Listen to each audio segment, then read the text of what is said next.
Hey, Matt. Hello, Luke. We are back at it, and I mean, that just feels good, doesn't it? Mm-mm-mm. It's just that I like that consistency. It's a great way to kick things off. Welcome, everybody. Welcome to Humans in 30ish. Luke McCredden here and Matt Peek. Great to have everyone on board again. It's been a lot of fun, Matt. And just to fill you in, if you're new to the show, it's a show where we get together, Matt, and we throw a couple of topics each out there. We don't know what we're going to bring to the table, and we break it down. We discuss it and just see where it goes, and it's a lot of fun. Absolutely. And, you know... That's Metallica, wasn't it? Absolutely. Yeah, that was very Metallica. That was just what they throw words like that in just in the mix and keep the crowd on their toes. Yeah. You betcha. Ah. Oh, yeah. Oh, yeah. Mama. Yeah. Yeah, good. I like that. You should just throw that into some of your topics, I think. I just didn't I? Yeah. Absolutely. All right. Very good. Well, yeah, I mean, without further ado, I'm happy to jump straight in, Matt, if you are, unless you wanted to, get anything off your chest, or you're good to go. Well, I think it's my turn to start things off. Yep, go for it. I think. Is it? I don't know. You know what? Just go for it. Just own it. Well, I know. It's your turn. You go. It is it? Yeah. Okay, this is. I love how professionally we've started this. All right, let's go. And I am going to start with something, Matt. That's well, I think what I'm saying is it is a trend or a fad or a phase that needs to end, and that is serving food in jars. I think the time has come. Enough's enough. It's been fun. It sort of seems to me now it's getting a bit far, and I'm not over. Whoa! Like what? Like what type of food and what type of jar? Okay. Well, look, and I think I don't want to timestamp it because I don't know how far back it goes, but it's fairly recent, and it started with things like juices and smoothies at restaurants or cafes or whatnot being served, and that was a bit of fun. It was something new. It was a bit of fun. I'm not sure where it originated, but what it's morphed into, Matt, and it confuses me, and it's a non-practical way of eating or dining, and it's turned into things like, would you believe there's now dishes served in jars like pasta and salads and all sorts of entrees on menus, and yeah. So I'm sort of, what I'm saying here is enough's enough. I think we're almost trying too hard now to force things in jars, and I think, it's time to put the lid on those jars and pop them away. Yeah, look, it's been a while since I've forced anything into a jar.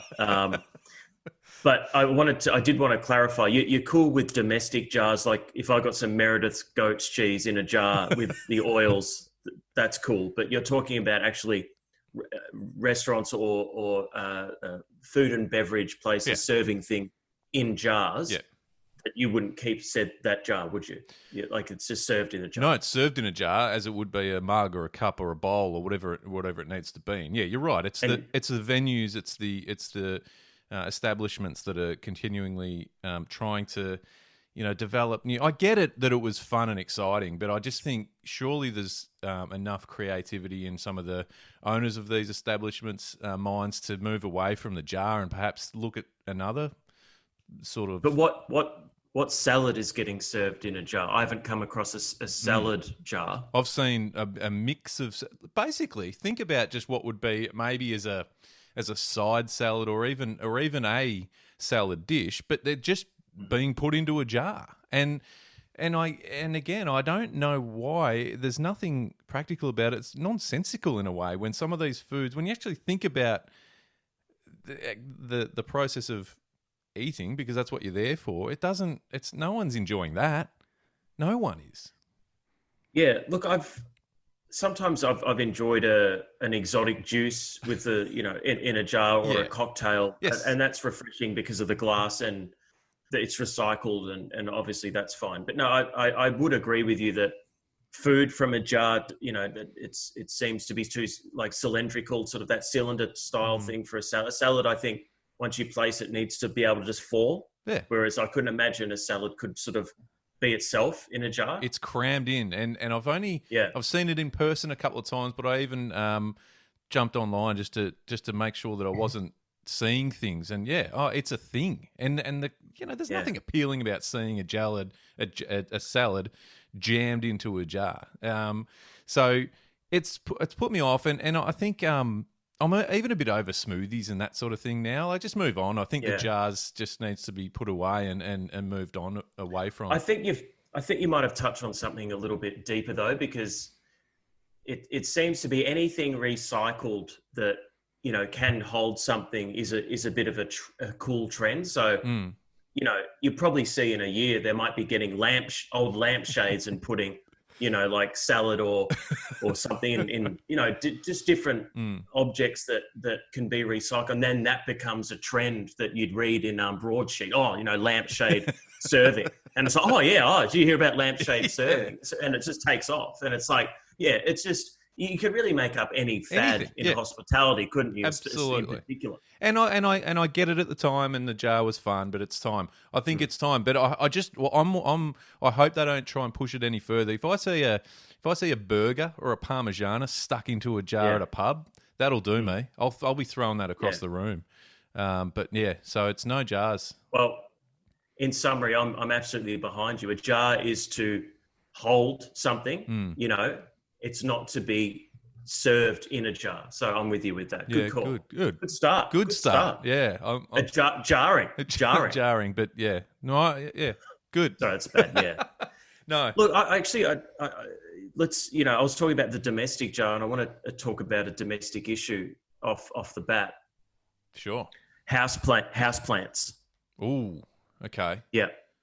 And gnats. The gnats that come with houseplants. Right.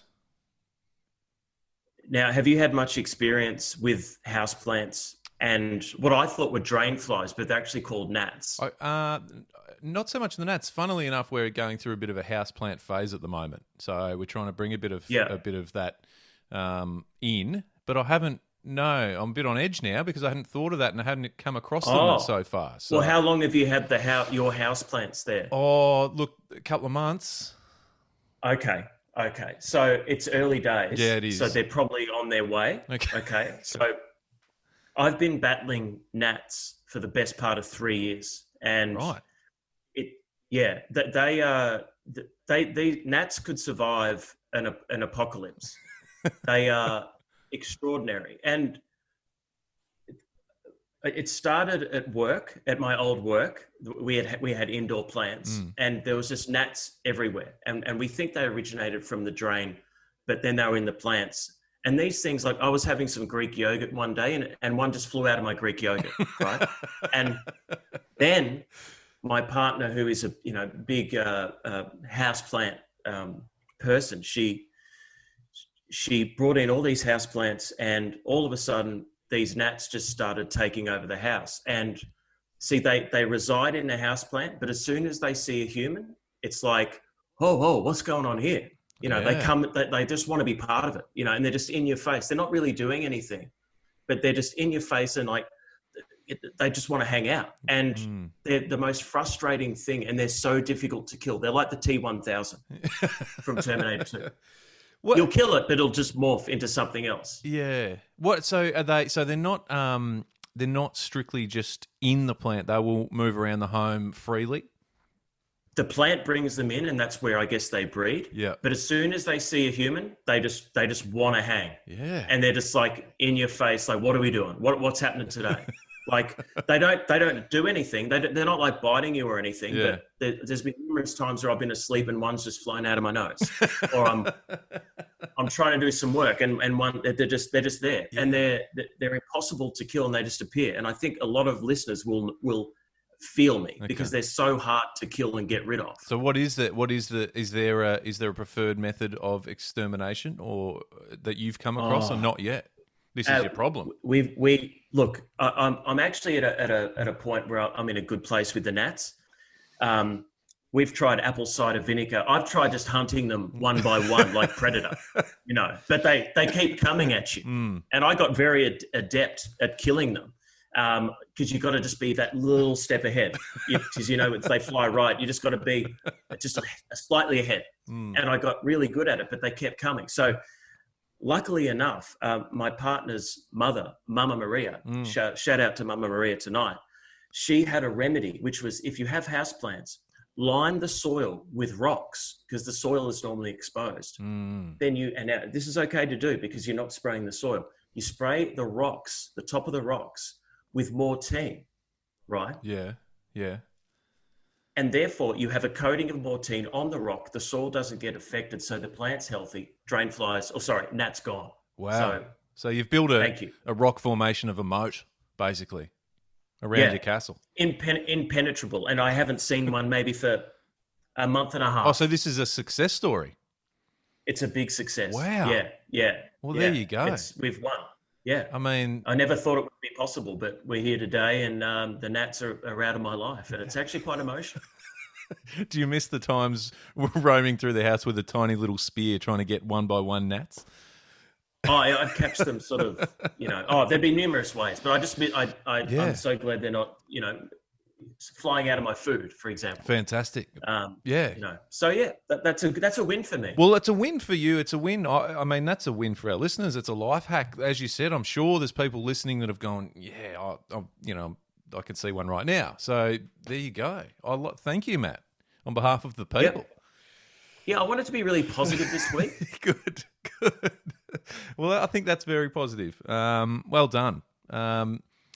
So if we're moving on, this is something that I was pondering on the couch the other day while watching. Funnily enough, the hat you're wearing is kind of topical in what I'm going to bring up. But I'm a sport fan. You're a sport fan. I was sitting there the other day watching, and I believe it was a playoff game where the Lakers were playing, Matt, and I started thinking about the name of firstly the Lakers and how that came about.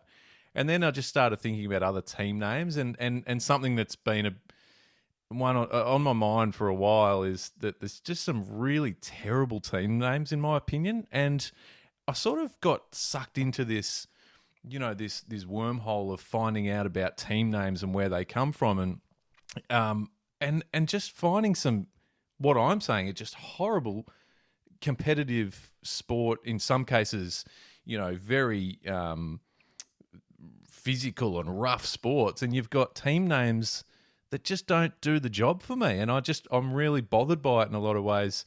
Like what? Like what sort of names? Well, I mean, as I said, the Lakers is one that doesn't make a lot of sense for me. Looking into it a little, but it's cool though. Well, it's cool now. It's cool. They've made it cool. LA's made it cool. But the things like in rugby league, for example, it's very physical, lots of hard hitting. You got a team called the Eels. Really Eels, like really. Another one, the big one for me that I always think is just a miss. They've just missed it badly. Is an NBA team, the New Orleans Pelicans. Like Pelicans? Yeah. Like, come on. I mean, well, I do have a story of a pelican, though, that don't judge a pelican by its cover, because there's a story of a puppy pug that was running along a beach and it was off a lead and a pelican scooped it up and flew out and threw it in the middle of the ocean. Gone. Yeah. So don't underestimate a pelican. Yeah, but there's no teams getting around called the puppy pugs. You know what I'm saying? So a pelican's not really a threat or a physical presence. Yeah. I mean, there's great team names out there, and I'm going to touch on a couple here that I know you'll be super familiar with, and there's nothing wrong with the Demons or the Hawks, Matt. I know you're a Hawks man. Funnily enough, I think that I don't like the Demons name. It's kind of the Demons. Well, it's better than the Saints, though. Like one's a bit good, and the other one's down and dirty and ready to cause hell.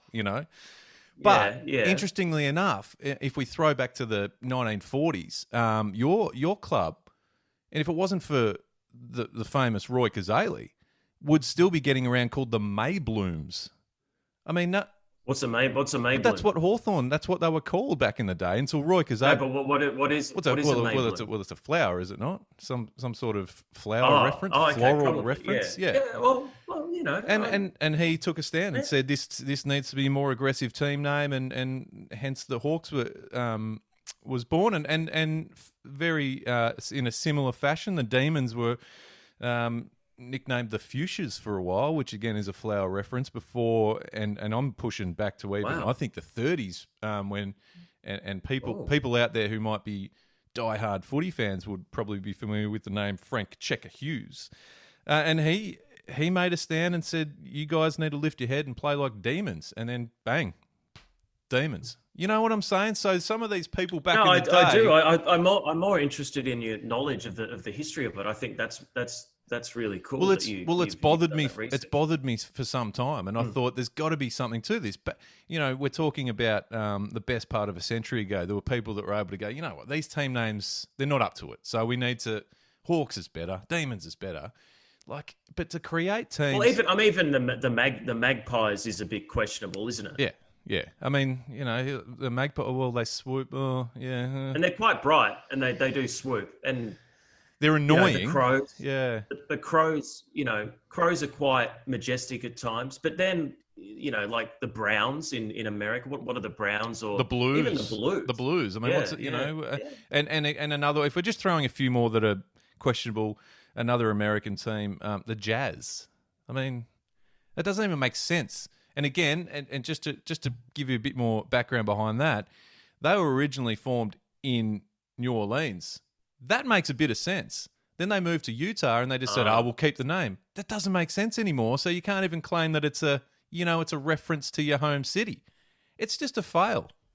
It would be interesting to see if there was any data on those sort of misaligned names with lack of success. Yeah. Maybe. Because the Jazz got close, but never there. Yeah, absolutely. And I will finish with this, and this is where I feel there is some sense. A lot of the NBA teams were named. It was like a poll, so the public got involved and suggested names. But there have been instances where the clubs themselves have gone, nah, we're going to just do it. Milwaukee, my team that I follow in the NBA. The two of the most popular names that were nominated by the public were the Skunks or the Robins. Can you imagine the Skunks were in the NBA today? No, doesn't work. That's where the administration just went, nah, we'll go with the Bucks. Well, can I ask, what is a Laker? Well, good question, and I did look into it. I'm very researchy tonight. I'm absolutely on my toes. You can feel my energy. Again, so the Lakers were formed not in LA. So where they were near a lake, they were in a state of lakes, full of lakes. So it was very much a very, very relevant name for that time. When they moved to LA again, and in fairness, they'd already had some success and built the brand, so it probably made sense to keep that name. But I think. There's only a handful of lakes in LA or around their home stadium. So it doesn't make a lot of sense in that regard. But I'll let the Lakers pass because by the time they moved to LA, the brand was established. So that's okay. I'm okay with that. It's better than a lot of say a lot of the football teams where it's an acronym and like a town. It's like some sort of mailing address, FNC, wada, Yeah. I think, I'd prefer the I guess the underwhelming animal or mammal than the bloody postcode and the acronym, though. Yeah, I'm with that. That you get in football overseas. No, good one. Yeah, I like that. And I want to end by saying anyone listening that's involved in sport that might be starting a new club anytime, so just think about it. That's all I'm asking. Yeah. No, valid. And there's something we want to end on the last topic, and it's sort of been a bit of an elephant in the room, or should I say, the wet elephant in the room. And I'm talking about a little song that's dropped recently called "WAP." Ooh. Or, in other words, "wet ass pussy." Yeah. Wow. Yeah. Yeah. You've heard it, haven't you? Yes. Yeah. Yeah. But and I don't want to cut in, but this is only. You can't not cut it. The full unedited version has only been brought to my attention very recently, and wow, I mean, Yeah. wow. It's visceral, isn't it? Yeah. I'd love to hear your thoughts, because in my opinion, I'm a big fan for many reasons. I think it's a great song. It's got a great beat. It's got really good raps, and it gets the people going. But it's provocative, isn't it? Yeah. And but what I love about it is it's just passionate. It's passion, and I think it's come in the pandemic, and I think it's almost counterintuitive to the pandemic. But I think, wow, there's going to be a lot of what babies out there, don't you think? Yeah, potentially. Look, I think, and even yeah. I think, please, I'd love to hear your thoughts. I don't really know what I because I get there's the trend around the TikTok dance move around it, or is that right? I don't know. You're more involved in that sort of thing than I am, but there's a... Oh no, I'm not involved in TikTok. Like, you can't say that. I mean, my daughter's used it a little bit, but we banned it since that other incident a while ago. Okay. But no, I'm more talking about the actual song. track. Okay. The thing that jumped out to me when I was shown the full unedited version, including the clip, the video, is it's just a real smack in the face of just, wow, okay, this is happening now. This is music now.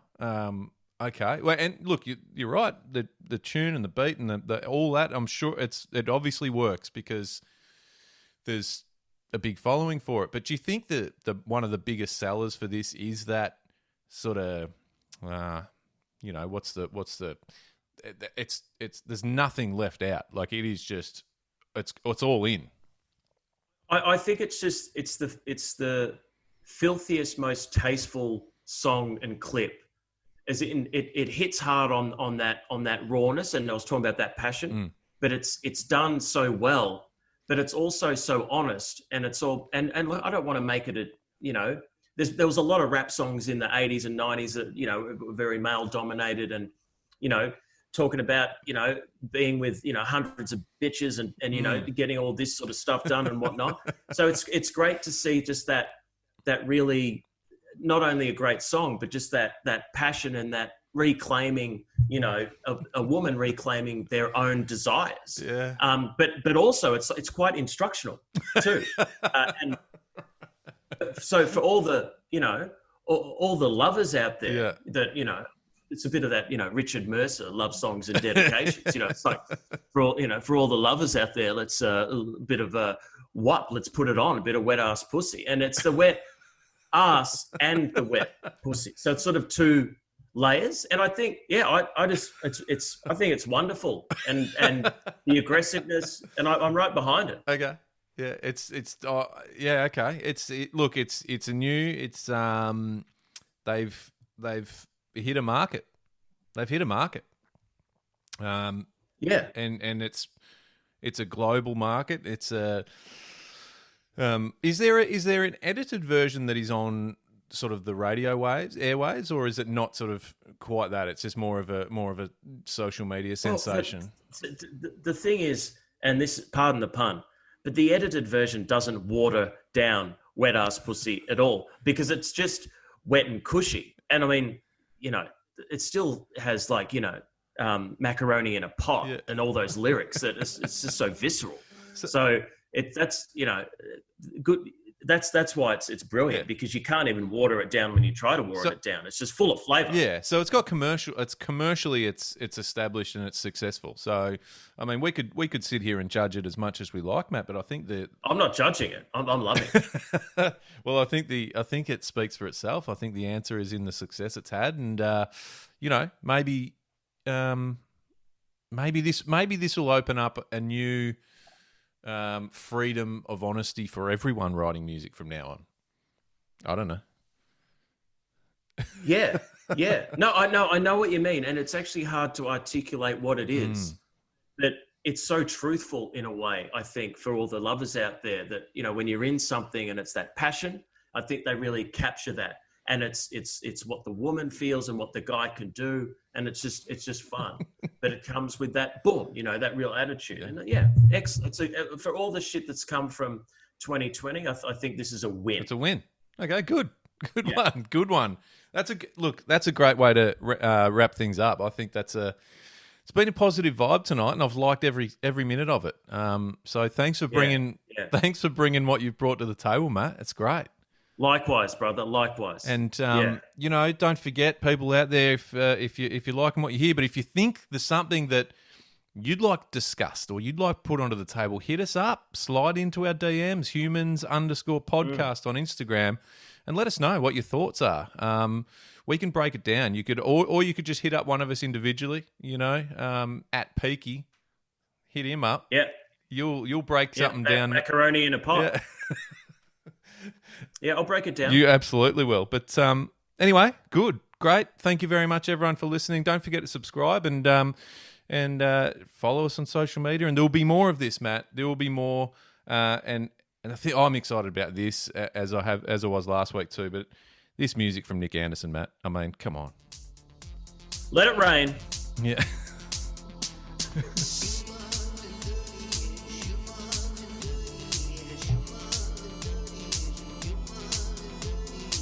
Sing it, Ando. Oh, what a guy. Classic Ando. Thanks for listening, everyone. Thanks, Matt. Good night. We'll be back next week with more.